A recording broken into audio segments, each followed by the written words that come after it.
Hi friends, ఈరోజు special పులిహోర పులుసు ఎలా తయారు చేయాలంటే ముందుగా ఒక బౌల్లో ఒక కప్పు చింతపండు నానబెట్టుకొని పక్కన పెట్టుకోవాలి. ముందుగా ధనియాలు,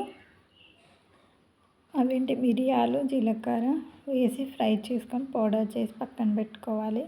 ఇప్పుడు పోపు వేసుకొని పల్లీలు, పచ్చిమిర్చి, ఎండుమిర్చి, కరివేపాకు, ఆవాలు, జీలకర్ర వేసి ఫ్రై చేసుకొని పసుపు వేసి 10 నిమిషాలు మగ్గించుకొని మనం ముందుగా నానబెట్టుకున్న టర్మరిక్ రసాన్ని ఇందులో వేసుకొని 10 నిమిషాలు బాయిల్ చేసిన తర్వాత మనం కలిపి పెట్టుకున్న పౌడర్ని ఇందులో వేసి చిక్కపడ్డ తర్వాత వేడిగా పులిహోర పులుసు రెడీ ఫ్రెండ్స్. ఇప్పుడు చల్లారిన తర్వాత రైస్లో కలుపుకొని తినడమే.